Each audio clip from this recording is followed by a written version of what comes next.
Good day. This is Dr. Jana Price-Sharps with Mind Pilot. Make sure that you click on subscribe.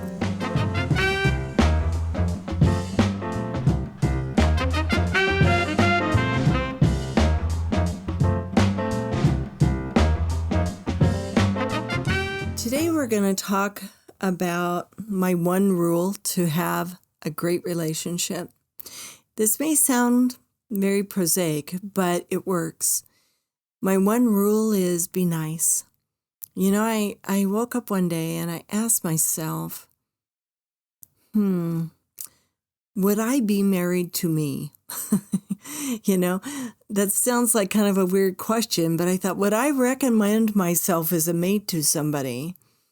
And quite frankly, the answer was no. I thought, why would I not recommend myself? Well, because sometimes I can be very hyperactive. Sometimes I blurt things out when I don't really mean them. Sometimes I can be irritable, and that's probably true for many people. But I would give myself, at the time, probably a C, maybe a C plus. And so I started slowly working on myself in thinking about what I'm saying, thinking about how I'm saying it, thinking about the tone of voice I use when I say it, and taking that step back and go, am I being nice or am I in a hurry? So often I think we're always in a hurry. We're always running. We're doing this. We're doing that. We're going here. We're going there. We're checking our phone. We're looking at Facebook. People are playing their little games on their phone. They're not really hearing the people that are in their lives. One of the words that I have it on my computer. It's on a sticky note, and it says intentional. And I think so often we live life unintentionally, meaning that we're drifting through and we're not paying attention. And one day you wake up and you're 5 years older than you thought you were, and so be intentional. If your significant other, your spouse, is talking to you, stop what you're doing if you can and listen. If your child approaches you, take a step back and listen to what they say. Maybe it doesn't seem earth-shattering to you, but it may be earth-shattering to your 5-year-old. So take that moment, be intentional in the moment, and then be kind. When you start to listen to how people are talking to each other, how they're talking to their kids, how they're talking to their significant other, it's no wonder that relationship problems seem to be at an all-time bad. I don't know how else to say that. It's just bad. People are stressed, and so they're taking it out on the people that really do love them. If you're a first responder, when you retire, those are the people you're going to have. And so if you don't take care of those relationships, you're not going to have those relationships. Yeah, you might have friends at work, but those friends go away. You may not see Fred for years, right, after you retire. But you're going to see your family every day. Are you kind to them? Do they feel safe around you? And I don't mean necessarily physically safe around you. I mean, do they feel safe in verbalizing what they're thinking? Or would they say, no, I pretty much walk on eggshells around you because I don't want you mad. I don't want you to blow up. I don't want you to yell at us.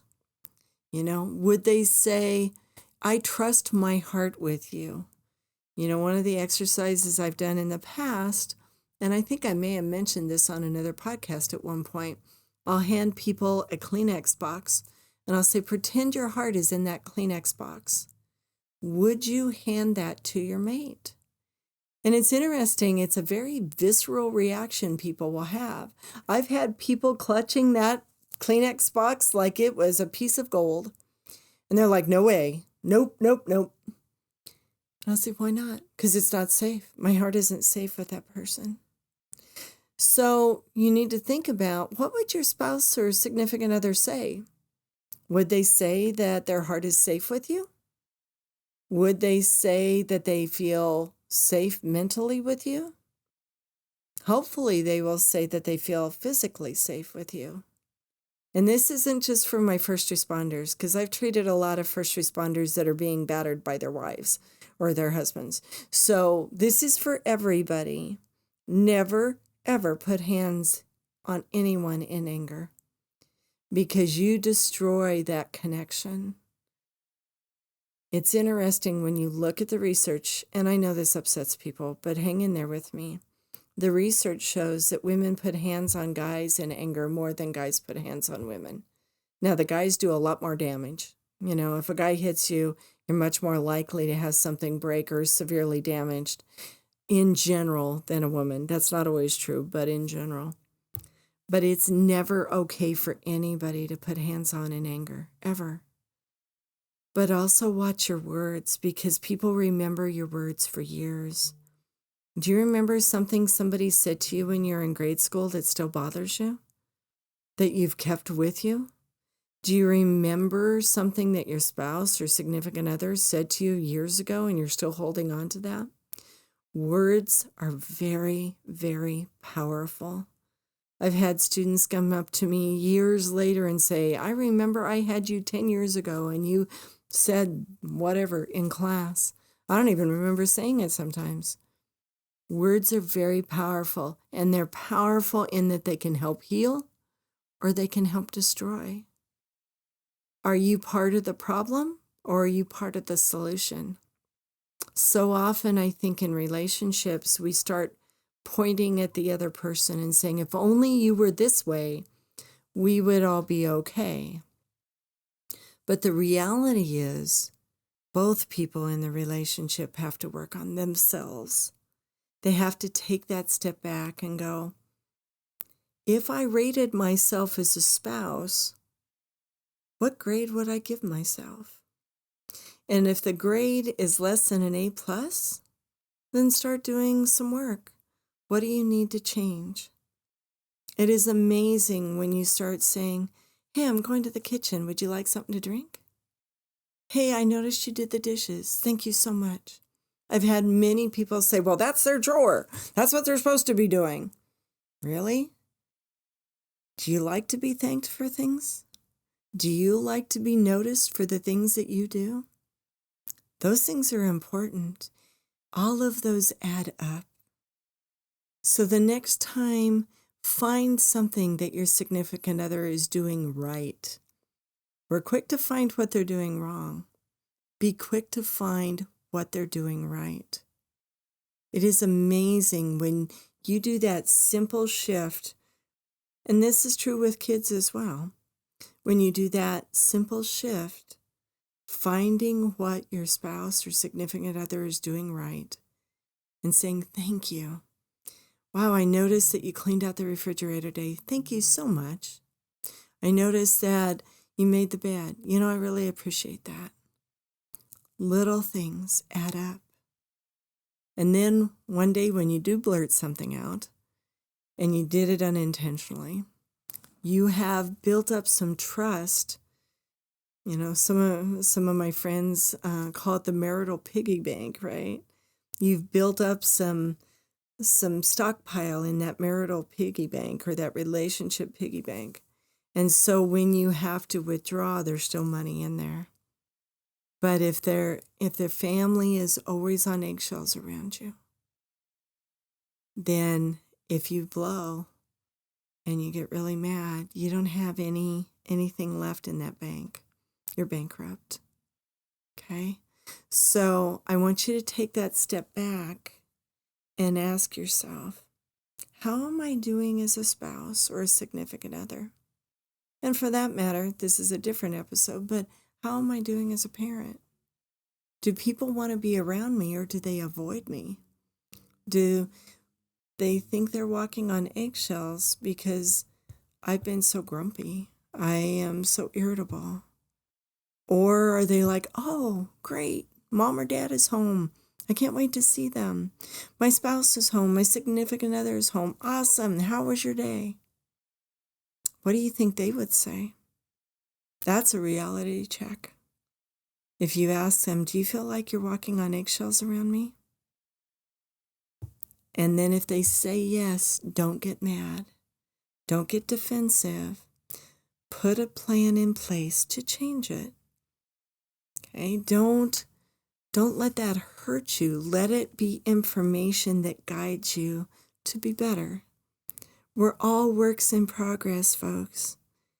None of us are ever going to do this perfectly. We're never going to be an absolute perfect spouse or significant other or parent or employee or anything else. But we can chip away at it and become better as we go.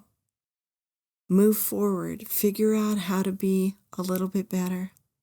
When was the last time you took your significant other, your spouse, out on a date? When is the last time you, cooked something special for them, gave them a card just because? When was the last time you texted them, I love you? When was the last time you just gave them a great big hug and say, I so appreciate who you are because I love you? Are you saying I love you? Are you telling them that? So many times I hear people say, well, they know that. How would they know that if you don't tell them that? Well, they just know. Really? Try it. Text them. Get on your phone right now and text them, I love you. See what comes back. If they don't respond, you've got some work to do. And that gives you kind of a clue, right? Maybe they're in shock. Maybe they don't know what to say. Reach out and be kind. And when you reach out and you're kind, and they're mean back all the time, then maybe you need to think about plan B. But if they work with you, you can have an amazing relationship.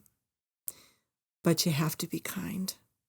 That is at the foundation of relationships. You don't yell. If you feel like yelling, you go outside and you yell at nothing, right? You drive around in your car and have the conversation you'd like to have, but you know it'll be bad. You get it out of your system, but you don't get it out of your system with your significant other. You never touch in anger.